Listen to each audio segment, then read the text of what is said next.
퇴직. 그 단어를 들으면 무엇이 떠오르시나요? 자유, 여유, 오랫동안 기다려온 해방감. 저도 그렇게 생각했습니다. 남편이 30년 넘게 다니던 회사에서 퇴직하던 날, 저는 꽃다발을 들고 회사 앞에 서 있었어요. 얼굴엔 웃음이 가득했고 마음속엔 설렘이 넘쳤습니다. 이제 우리 시간이 시작되는 거야. 그런데 지금 이 이야기를 들으시는 분들 중에 혹시 이런 경험 있으신가요? 기다리던 날이 왔는데 정작 오고 보니 마음이 이상하게 무거운 느낌. 가치 있는 시간이 많아졌는데 왜 더 외롭고 왜 더 답답하고 왜 자꾸 혼자 있고 싶은 건지. 오늘 제가 나눌 이야기는 바로 그 이야기입니다. 남편 퇴직 후 우리 부부 사이에 생긴 조용한 균열. 그리고 그 균열 앞에서 제가 어떻게 숨을 되찾아가고 있는지. 긴 이야기지만 끝까지 들어주세요. 분명히 당신의 이야기이기도 할 테니까요. 본격적으로 이야기를 시작하기 전에 딱 한 가지만 부탁드릴게요. 지금 이 영상이 당신의 마음에 조금이라도 닿았다면 아래 구독 버튼과 좋아요 한 번만 눌러주세요.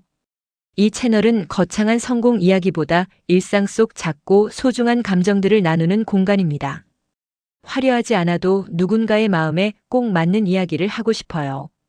여러분의 구독과 좋아요가 저에게는 정말 큰 힘이 됩니다.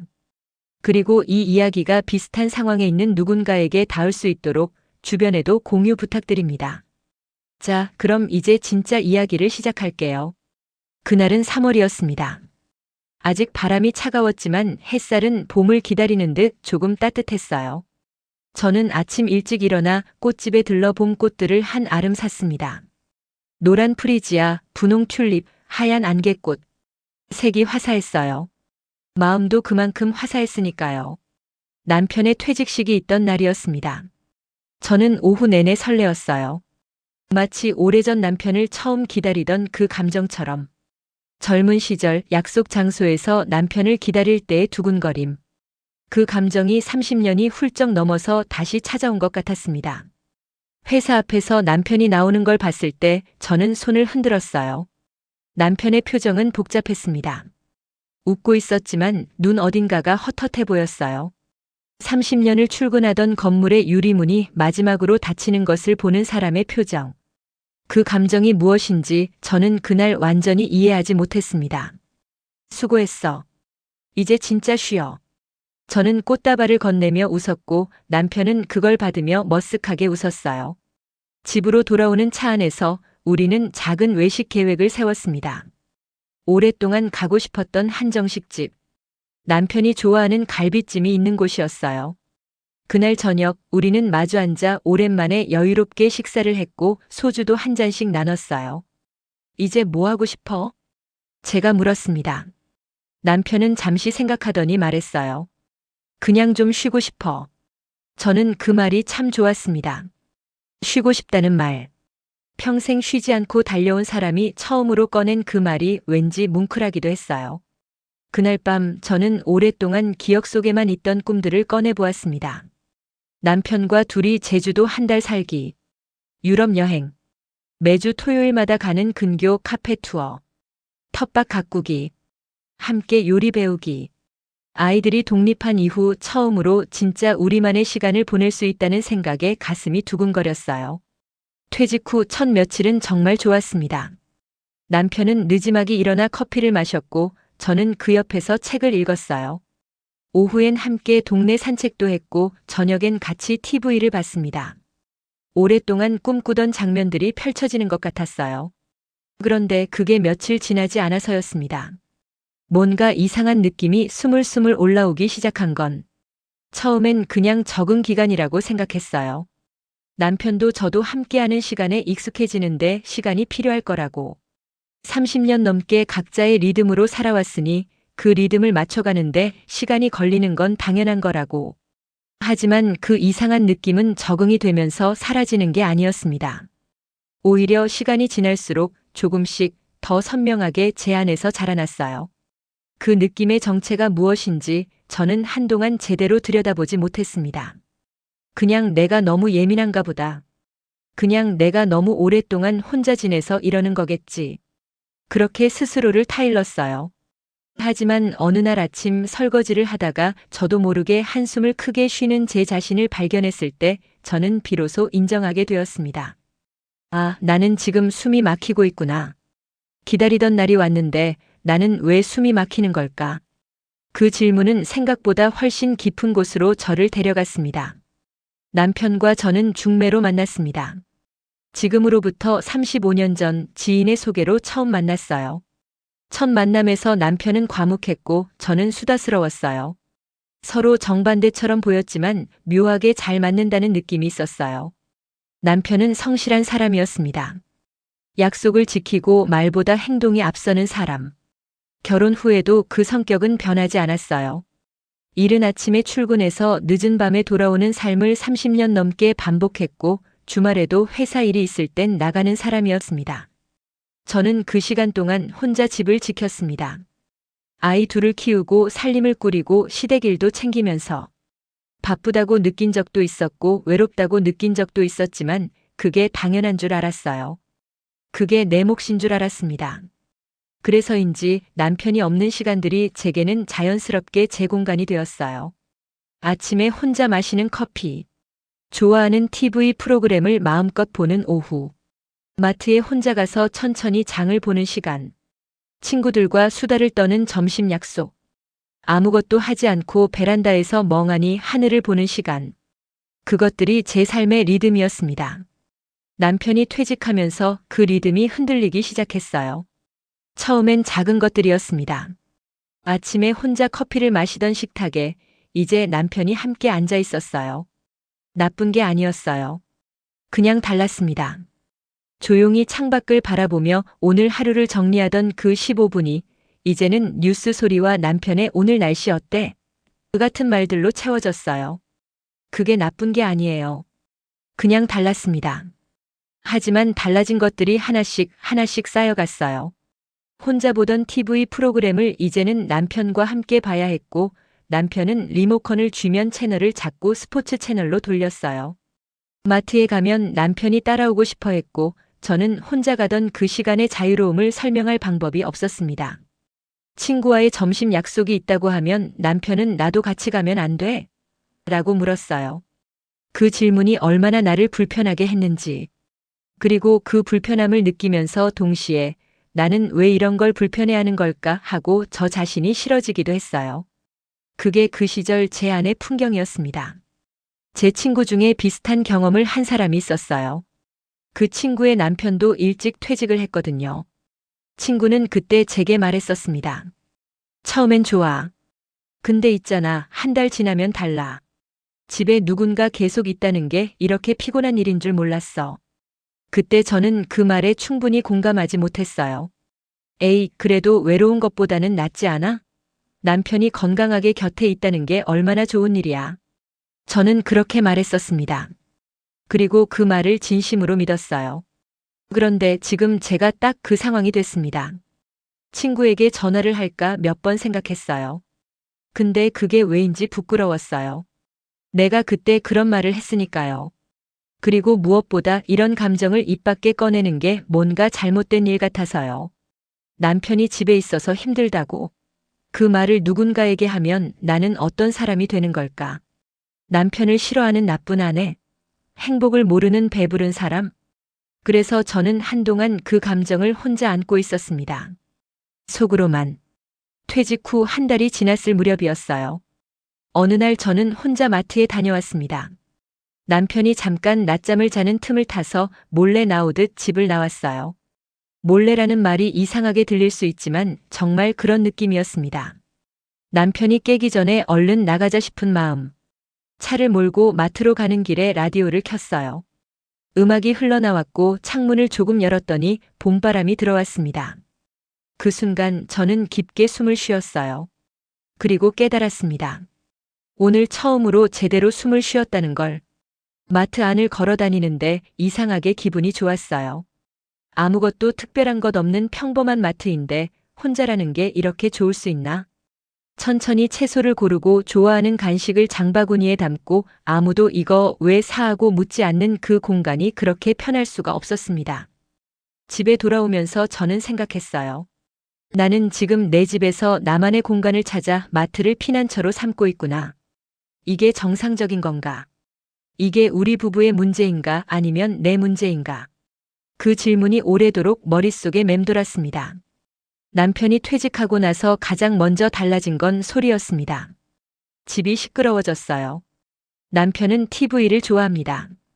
특히 뉴스. 아침에 일어나자마자 TV를 켜고 볼륨을 꽤 크게 올려요. 저는 원래 아침에 TV를 잘 안 틉니다. 혼자 있을 때는 그냥 조용한 게 좋았거든요. 창밖에서 들려오는 새소리, 멀리서 들리는 찻소리, 가끔 이웃집에서 나는 소리들. 그 조용한 소음들이 저의 아침 음악이었어요.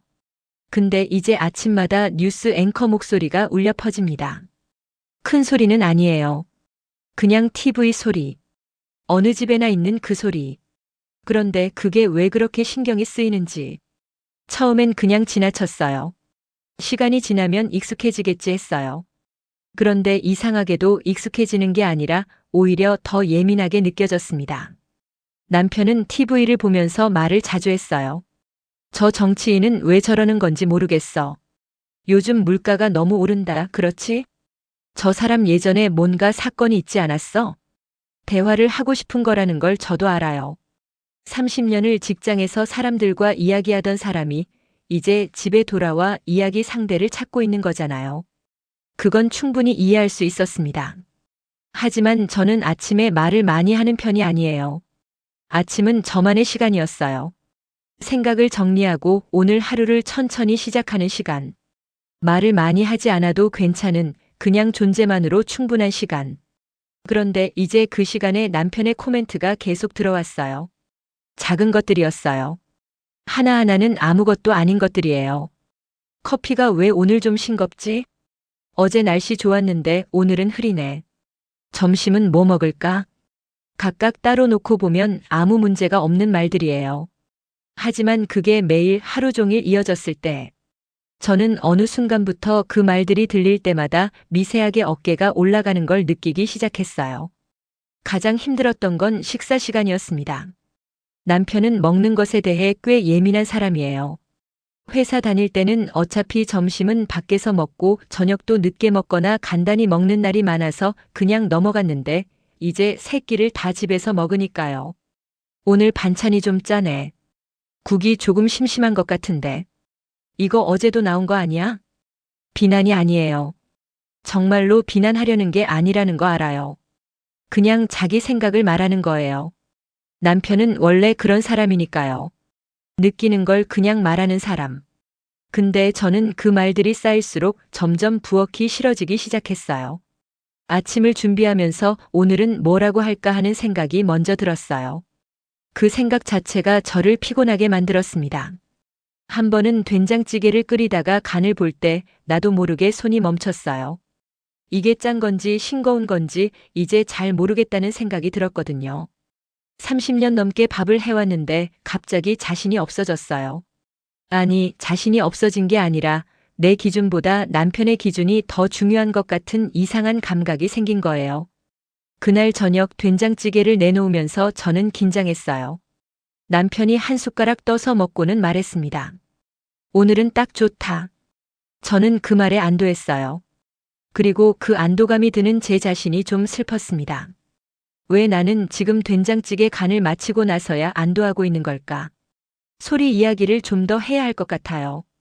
TV 소리만의 문제가 아니었거든요. 남편은 청각이 좀 약해졌어요. 나이 들면서 조금씩 그렇게 된 것 같아요. 그래서 TV 볼륨이 자꾸 올라가고 전화 통화할 때도 목소리가 커요. 그게 남편 탓이 아니라는 걸 알아요. 어쩔 수 없는 신체적인 변화니까요. 그래도 혼자 있을 때 집은 정말 조용했거든요. 그 조용함 속에서 저는 생각을 했어요. 책을 읽었고 라디오를 들었고 가끔 노래를 흥얼거렸어요. 그 공간이 온전히 저의 것이었습니다. 지금은 아무리 조용한 방에 있어도 거실에서 TV 소리가 새어들어와요. 문을 닫으면 되지 않냐고요? 맞아요. 그럴 수 있어요. 하지만 문을 닫으면 남편이 왜 방문 닫고 있어? 어디 불편해? 하고 묻거든요. 그래서 저는 그냥 열어두고 삽니다. 그리고 그 소리들 속에서 제가 원하던 조용함을 조금씩 잃어가고 있다는 걸 느낍니다. 어느 날은 이런 일이 있었어요. 오후에 저는 오랜만에 좋아하는 책을 읽으려고 소파에 앉았어요. 남편은 그때 낮잠을 자러 방에 들어간 것 같았거든요. 아, 이제 좀 조용하겠다 하는 생각에 책을 집어들었는데 10분쯤 지났을까? 방문이 열리더니 남편이 나왔어요. 잠이 안 와서. 뭐 봐? 책 읽어요. 무슨 책? 재미있어? 저는 책을 덮었어요. 그리고 남편에게 책 이야기를 했어요.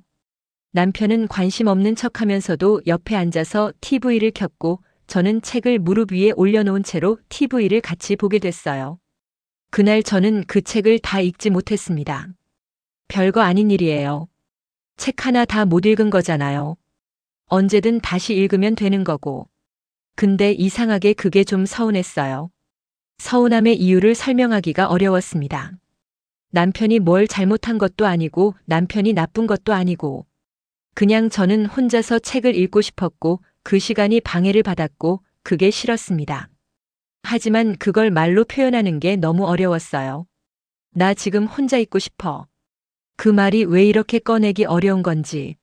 나중에야 저는 그 이유를 조금 알게 됐어요. 우리 세대는 그런 말을 잘 안 하고 살았잖아요. 나 혼자 있고 싶어.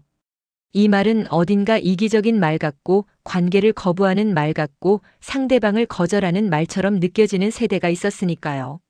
저도 그랬습니다. 내 필요를 말하는 게 어색했어요. 특히 남편에게. 30년을 함께 살면서 나는 이게 필요해라는 말을 얼마나 했는지 세어보면 별로 없을 것 같아요. 그냥 맞춰왔어요. 참아왔어요. 그게 자연스러웠으니까요. 그런데 이제 남편이 집에 있는 시간이 많아지면서 오랫동안 쌓여있던 그 맞춤들이 한꺼번에 무겁게 느껴지기 시작한 거예요. 이건 남편 문제가 아니라 우리가 함께 살아온 방식의 문제였습니다. 우리는 서로의 필요를 말하는 법을 배운 적이 없었어요. 남편이 무엇을 좋아하고 싫어하는지 알았지만 그게 대화로 나눈 것이 아니라 시간이 쌓이면서 그냥 체득된 것들이었고 저도 마찬가지였어요. 우리는 말하지 않아도 통하는 사이라고 생각했지만 사실은 말하지 않아도 될 만큼 각자의 시간이 충분히 분리되어 있었던 거죠. 그리고 이제 그 분리가 사라졌습니다. 소음이 주는 피로감은 생각보다 깊었어요. 어느 날 저는 두통이 생겼습니다. 처음엔 그냥 날씨 탓인가 했어요. 근데 그 두통이 며칠 이어졌어요. 진통제를 먹으면 가라앉았다가 저녁이 되면 다시 올라오는 패턴이었습니다. 병원에 갔더니 의사 선생님이 물었어요. 요즘 스트레스 받는 일 있으세요? 저는 잠깐 멈칫했어요. 그리고 말했습니다. 딱히. 아니요. 집에 오는 길에 생각했어요. 스트레스라고 할 수 있는 건가, 이게? 남편이 집에 있어서 내가 두통이 생겼다고 말할 수 있나? 그 말이 너무 이상하게 느껴져서 저는 그 생각을 도로 집어넣었습니다. 하지만 두통은 계속됐어요. 제가 다시 깊게 숨을 쉬게 된 건 정말 이상한 순간이었어요. 어느 오후 남편이 친구와 골프 약속이 생겼습니다. 퇴직 후 처음으로 생긴 외출 약속이었어요. 남편이 나가는 걸 보면서 저는 환하게 웃으며 잘 다녀와 즐거운 시간 보내라고 했어요. 문이 닫히고 집에 혼자가 됐어요. 처음 몇 분은 그냥 멍하니 서 있었어요. 그리고 커피를 내렸습니다. 천천히 제가 좋아하는 방식으로. 그리고 소파에 앉아서 창밖을 봤어요. 아무 소리도 없었어요. 아, 이 소리다. 이게 제가 그리워하던 소리였어요. 아무것도 없는 이 소리. 저는 그 순간 눈물이 날 것 같았어요. 슬퍼서가 아니라 뭔가 오래된 것을 다시 만난 것 같은 감각 때문에. 남편이 없어서 좋다는 게 아니에요. 그냥 나만의 시간이 너무 그리웠던 거예요. 그리고 그 그리움을 이제야 제대로 인정하게 됐습니다. 결혼하고 첫 1년은 사실 적응이 힘들었어요. 저도 그렇고 남편도 그렇고 서로 다른 집에서 자라온 두 사람이 한 공간에서 사는 건 생각보다 훨씬 복잡한 일이거든요. 남편 집은 조용한 편이었대요. 밥 먹을 때 TV를 안 켜는 집. 이야기를 많이 하지 않아도 괜찮은 집. 반면 저희 집은 항상 왁자지껄했어요. 식사 시간에 다들 하루 이야기를 쏟아냈고 큰 소리로 웃는 게 자연스러운 집이었거든요. 그런 두 사람이 만났으니 처음엔 충돌이 있었어요. 하지만 신기하게도 그 충돌들은 다 자연스럽게 정리됐어요. 어느 쪽이 맞춘다기보다 우리만의 방식이 생겨났어요. 밥 먹을 때 TV는 켜되 볼륨은 낮게. 대화는 많이 하지 않아도 괜찮지만 중요한 이야기는 꼭 하기. 그런 식으로. 그렇게 35해가 흘렀습니다. 두 아이가 태어나고 자라고 독립했어요. 이사를 3번 했어요. 부모님을 2분씩 보내드렸어요. 크고 작은 위기들이 있었어요. 경제적으로 어려웠던 시절도 있었고, 남편 직장이 흔들리던 때도 있었고, 아이가 아팠던 때도 있었고, 그 모든 것들을 통과해온 사이. 그런데 지금 우리는 어색합니다. 그 어색함의 정체를 저는 한참 생각했어요. 우리가 서로 모르는 사람이 돼서? 아니요. 우리가 사이가 나빠서? 그것도 아니에요. 그럼 뭘까? 한 가지 말이 자꾸 떠오릅니다. 우리는 부부였지 친구는 아니었다. 이게 무슨 말이냐면요. 부부라는 관계는 사실 역할과 의무로 많이 구성되어 있어요. 남편은 돈을 벌고 아내는 집을 돌보고 아이를 함께 키우고 집안을 함께 꾸리고 서로의 건강을 챙기고 이런 역할들이 관계를 이어주는 접착제가 되는 경우가 많아요. 그런데 친구라는 건 좀 달라요. 친구는 역할 때문에 만나는 게 아니잖아요. 그냥 이 사람이 좋아서, 이 사람과 이야기하는 게 좋아서, 이 사람과 같이 있는 시간이 즐거워서 그런 이유로 만나는 거잖아요. 우리 부부는 그 친구 같은 부분을 발달시킬 시간이 없었어요. 남편은 일에, 저는 살림에 각자 바빴거든요. 그러다 보니 우리의 관계는 꽤 기능적으로 작동했어요. 집이라는 공간을 함께 운영하는 파트너, 아이들을 함께 키우는 동료, 서로의 삶을 지지하는 지원자. 그런데 친구 사이에 있을 법한 것들, 예를 들면 그냥 같이 수다 떠는 것, 같이 웃는 것, 서로의 생각을 그냥 나누는 것, 그런 것들은 사실 별로 없었어요. 남편이 퇴직한 후 처음으로 그 사실이 눈에 들어왔습니다. 역할로 연결되어 있던 우리가 역할이 줄어들면서 그냥 두 사람이 되어버린 거예요. 그런데 그 두 사람이 서로를 어떻게 대해야 할지 우리는 배운 적이 없었어요. 남편도 힘들었을 거예요. 이건 나중에야 제대로 보이기 시작했는데요. 남편에게 회사는 단순히 돈 버는 곳이 아니었어요. 정체성의 근거였어요. 나는 회사 다녀라는 말이 곧 나는 한 사람이야가 되는 시간이 30년이었으니까요. 그게 한순간에 사라졌어요. 퇴직 후 남편은 시간이 많아졌는데 정작 그 시간을 어떻게 써야 할지 모르는 것 같았어요. TV를 보는 건 그 시간을 채우는 방법이었을 거예요. 저에게 말을 많이 거는 것도 그 공허함을 채우려는 방법이었을 거고요. 퇴직 우울증이라는 말이 있잖아요. 주로 남성들에게 많이 온대요. 오랫동안 일을 정체성 삼아 살아온 사람이 은퇴 후 갑자기 그 정체성을 잃으면서 겪는 공허함, 방향상실감, 무기력함. 그게 퇴직 우울증이에요. 남편이 딱 그 시기를 통과하고 있었던 거예요. 그런데 저는 그걸 충분히 보지 못했습니다. 내가 숨이 막히는 걸 먼저 느끼고 있었으니까요. 어느 날 저는 남편의 뒷모습을 보았어요. 거실 소파에 혼자 앉아서 TV를 보고 있었는데 그 뒷모습이 왠지 쓸쓸해 보였어요. 어깨가 좀 처진 것 같고 뭔가를 생각하는 것 같고 뉴스에서 경제 이야기가 나오고 있었는데 남편은 예전 같으면 뭔가 한마디 했을 것 같은데 그날은 그냥 조용히 보고 있었어요. 저는 부엌에서 그 뒷모습을 잠깐 바라보다가 커피를 한 잔 타서 가져갔습니다. 여기. 남편이 돌아보더니 조금 놀란 표정으로 받았어요. 고마워. 별 대화 없이 저는 옆에 앉아서 뉴스를 같이 봤어요. 그날 처음으로 TV 소리가 그렇게 거슬리지 않았습니다. 우리는 그동안 옆에 있음을 당연하게 여기면서 정작 서로에게 관심을 갖는 법을 많이 잊어버린 것 같아요. 남편이 무슨 생각을 하는지, 요즘 뭐가 힘든지, 퇴직하고 나서 어떤 마음인지, 그런 것들을 제가 물어본 적이 없었어요. 그냥 남편이 있는 것, 그게 불편했고 그게 답답했고 내 공간을 침범한다고 느꼈어요. 그런데 남편 입장에서는요? 매일 함께 있는데 아내가 자꾸 피하는 것 같고 말을 걸면 짧게 대답하고 같이 어딘가 가자고 하면 살짝 곤란한 표정을 짓는 것. 그게 어떤 느낌일까요? 남편은 아무 말도 안 했지만 뭔가를 느꼈을 거예요. 어느 날 밤 잠자리에 들기 전에 남편이 물었어요. 나 집에 있는 거 불편해? 저는 깜짝 놀랐어요. 무슨 말이야, 갑자기. 아니, 요즘 왠지 나 피하는 것 같아서. 저는 잠깐 무슨 말을 해야 할지 몰랐어요. 아니라고 할 수도 없었고 맞다고 하자니 어떻게 설명해야 할지 막막했어요. 한참 침묵이 흐르다가 저는 말했어요. 불편한 건 아닌데 그냥 나도 좀 적응이 필요한 것 같아. 남편은 그래 하고 짧게 대답했어요. 그리고 불을 껐어요. 그날 밤 저는 오래 잠을 못 들었습니다. 남편이 그걸 느끼고 있었구나. 그리고 그걸 물어봤구나. 그 용기가 갑자기 크게 보였어요. 나는 뭐라고 대답했나?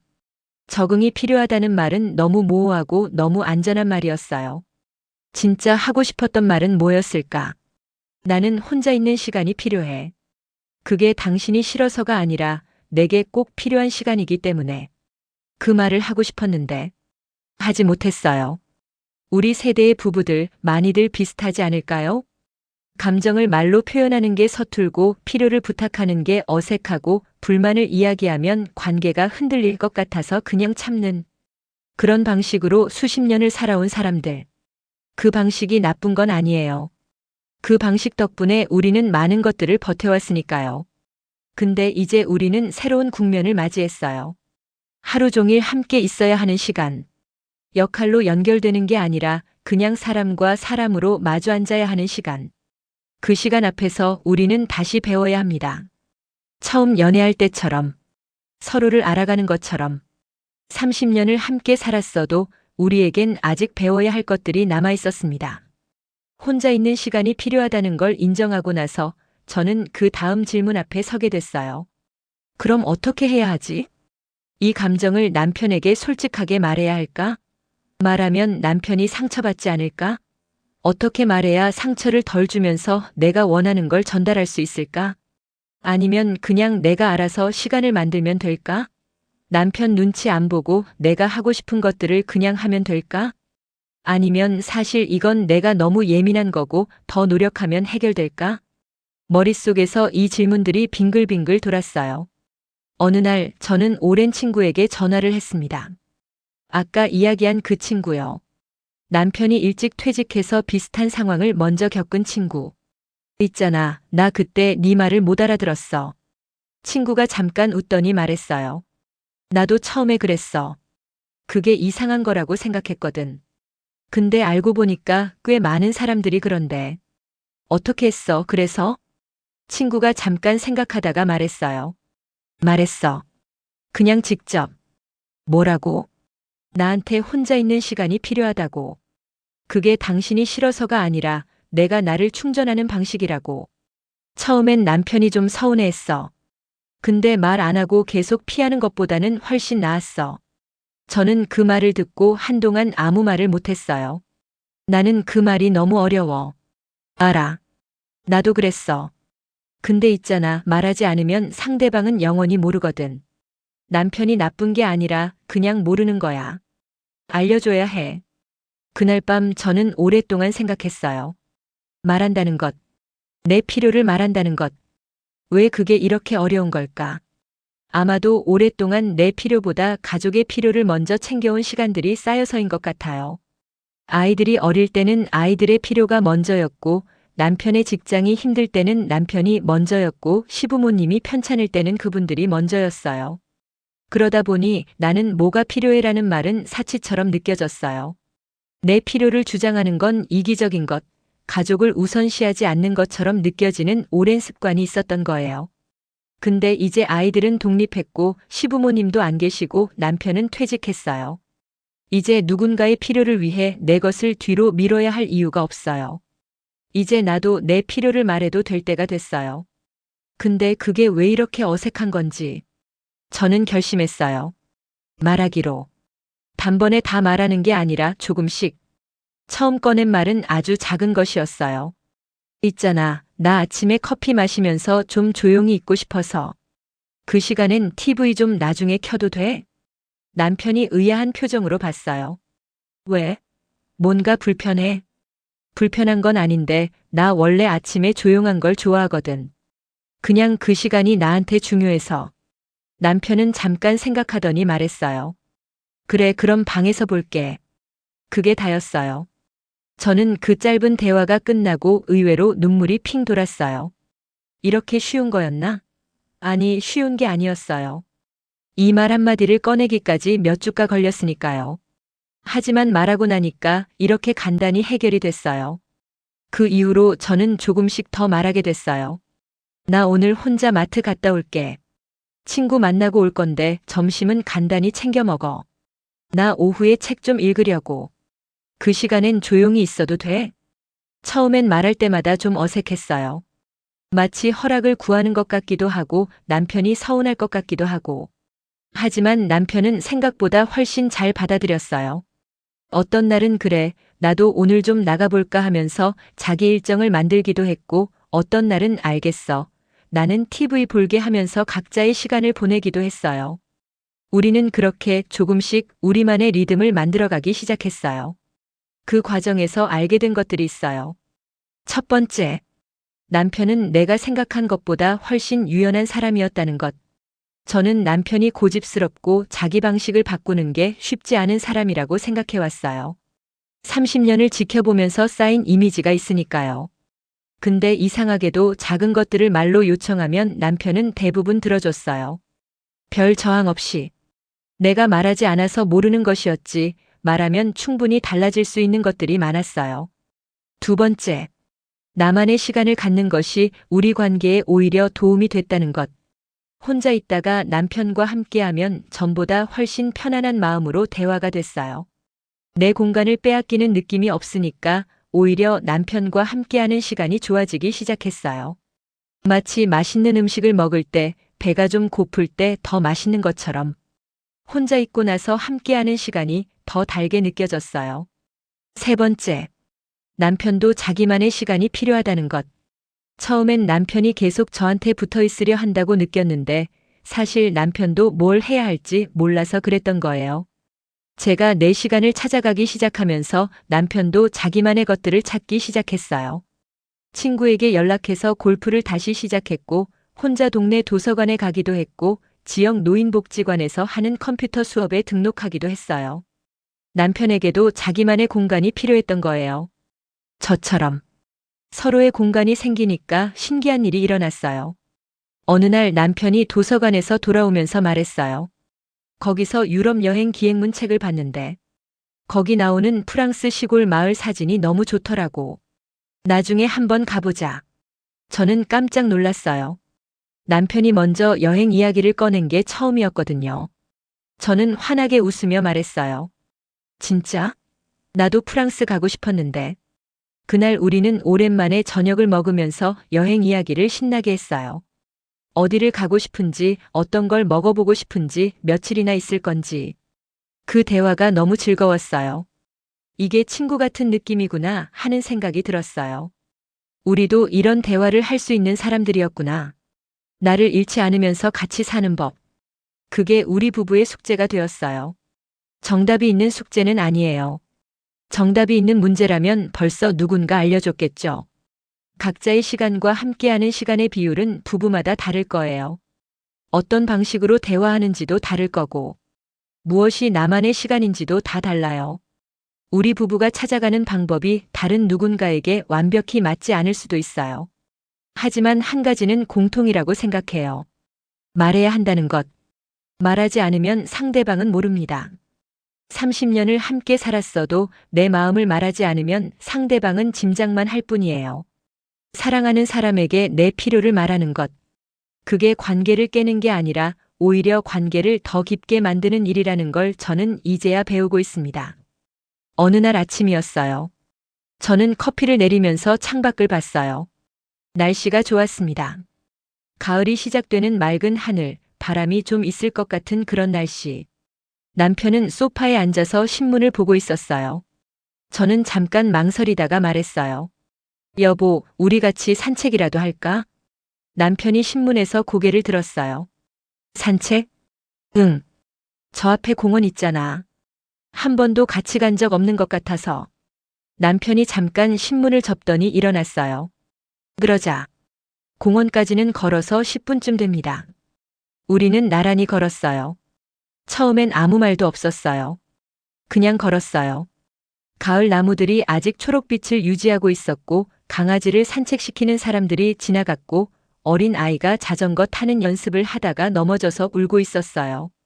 그 광경을 보면서 남편이 말했어요. 아, 저거 보니까 우리 애들 생각난다. 큰애가 자전거 배울 때 얼마나 고집을 부렸는지. 저는 웃었어요. 맞아. 그때 내가 얼마나 화를 냈는지 알아? 넘어질 때마다 또 넘어졌냐고. 남편도 웃었어요. 내가 그랬어? 기억이 안 나네. 기억이 안 나기엔 그 아이가 아직도 기억하거든요. 우리는 한참 웃었어요. 공원 벤치에 앉아서 잠깐 쉬었습니다.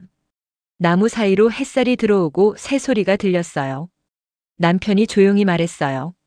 퇴직하고 나서 좀 힘들었어. 저는 놀라서 남편을 봤어요. 남편은 앞을 바라보고 있었어요. 뭐가? 그냥 있어야 할 곳이 사라진 것 같은 느낌이랄까. 아침에 일어나도 갈 데가 없고. 나는 항상 갈 데가 있었거든. 30년 동안 항상 갈 데가 있었어. 저는 아무 말도 하지 않았어요. 남편이 계속 말했어요. 처음 한 달은 그냥 좋았어. 쉰다는 게. 근데 2달 지나니까 좀 이상하더라. 내가 뭔 사람인지 모르겠는 것 같은 느낌. 저는 조용히 물었어요. 지금은? 남편이 잠깐 생각하더니 말했어요. 지금은 조금 나아. 도서관도 다니고 친구들도 좀 만나고. 그리고 말을 잠깐 멈췄다가 이어갔어요. 집에 있으면 적어도 네가 있잖아. 그 말에 저는 가슴이 좀 뜨거워졌어요. 평소에 이런 말을 잘 안 하는 사람인데. 나도 있잖아. 요즘 좀 어렵긴 했어. 알아. 알았어? 몰랐으면 그날 밤에 물어봤겠어. 그날 밤. 잠자리에 들기 전에 나 피하는 거 아니냐고 물었던 그날. 저는 잠깐 먹먹해졌어요. 그때 제대로 대답 못해서 미안해. 근데 사실은 그게 나한테 얼마나 큰 말이었는지 몰라. 그래서 내가 좀 말하기 시작한 것 같아. 그래. 당신이 먼저 물어봐줘서 내가 말할 수 있었어. 남편이 묘한 표정을 지었어요. 나한테 선물 같은 말이네, 그거. 우리는 한참 더 앉아 있었어요. 특별한 이야기를 한 건 아니에요. 아이들 이야기, 가고 싶은 곳 이야기, 요즘 먹고 싶은 음식 이야기. 별거 없는 이야기들. 근데 그 별거 없는 이야기들이 참 좋았어요. 집으로 돌아오는 길에 남편이 말했어요. 자주 하자, 이거. 산책? 응. 아침에 날씨 좋으면. 저는 웃으며 고개를 끄덕였어요. 그러자. 그날 이후로 우리는 가끔 아침 산책을 합니다. 매일은 아니에요. 날씨가 좋고 서로 기분이 맞는 날에. 굳이 억지로 하지는 않아요. 걸으면서 이런저런 이야기를 해요. 어떤 날은 별말 없이 그냥 걷기도 해요. 그것도 좋아요. 그 시간이 우리에게 친구 같은 시간이 되어가고 있어요. 여전히 완벽하지 않아요. 남편이 아침에 TV를 일찍 켜는 날도 있어요. 저는 그럴 때 가끔 방에 들어가서 혼자 커피를 마셔요. 남편이 음식에 대해 이런저런 말을 할 때도 여전히 있어요. 저는 그럴 때 숨을 한번 고르고 그냥 흘려보내려고 노력해요. 완벽하게 되진 않아요. 하지만 예전처럼 답답하지는 않아요. 뭔가가 달라졌어요. 저는 내 감정을 인정하게 됐고 남편에게 말할 수 있게 됐어요. 남편은 내 말을 듣기 시작했고 자기 이야기도 꺼내기 시작했어요. 우리는 서로를 조금씩 새로 알아가고 있어요. 퇴직은 끝이 아니었어요. 결혼한 지 35년이 지났지만 우리는 어떤 면에서는 이제 다시 시작하는 중입니다. 처음 만났을 때는 서로에 대해 아무것도 몰랐고 알아가는 게 설레었죠. 지금은 서로를 너무 잘 알았다고 생각했는데 사실 몰랐던 것들이 아직 많다는 걸 알게 됐어요. 그 모름이 이제 무겁지 않아요. 오히려 기대돼요. 우리가 앞으로 알아갈 수 있는 것들이 아직 있다는 게. 오늘 이 이야기를 들어주신 분들께 전하고 싶은 말이 있어요. 혹시 지금 비슷한 상황에 있으신 분, 남편이 퇴직했거나 혹은 어떤 이유로든 함께하는 시간이 갑자기 많아진 상황. 그런데 기다리던 시간이 왔는데 왜인지 숨이 막히는 것 같은 느낌. 그 감정은 이상한 게 아니에요. 당신이 나쁜 사람도 아니고 남편을 사랑하지 않는 것도 아니에요. 그냥 우리에게는 각자의 숨 쉬는 방식이 있다는 것. 그 방식을 존중하면서 함께 사는 법을 배우는 시간이 필요한 것뿐이에요. 그리고 가장 중요한 건 말하는 거예요. 속에 담아두면 쌓여요. 쌓이면 무거워지고 무거워지면 관계가 흔들려요. 말하는 게 두렵고 어색해도 작은 것부터 시작해보세요. 나는 아침에 좀 조용한 게 좋아. 나는 혼자 있는 시간이 필요해. 나는 이게 힘들어. 그 말 한마디가 생각보다 많은 걸 바꿔줄 수 있어요. 퇴직 후 남편과의 관계, 황혼 부부의 새로운 도전. 어려운 길이지만 이 길을 걷는 사람이 우리 혼자만은 아닐 거예요. 그리고 그 길의 끝에는 오랫동안 꿈꿔왔던 것들이 기다리고 있을 거예요. 여행도 가고 카페도 가고 친구처럼 웃는 노후. 포기하지 않아도 됩니다. 우리는 지금 그 길을 찾아가는 중이니까요. 오늘 긴 이야기 끝까지 들어주셔서 진심으로 감사합니다. 이 이야기가 당신의 마음에 조금이라도 닿았다면 댓글로 당신의 이야기도 들려주세요. 비슷한 경험이 있으셨나요? 아니면 지금 막 그 시간 한가운데 계신가요? 우리 혼자가 아니라는 걸 이 공간에서 함께 확인하고 싶어요. 그리고 아직 구독과 좋아요를 누르지 않으셨다면 지금 눌러주세요. 이 채널이 더 많은 분들께 닿을 수 있도록 도와주세요. 다음 이야기로 또 찾아올게요. 여러분의 하루가 오늘도 충분히 숨 쉬는 하루이길 바랍니다. 감사합니다.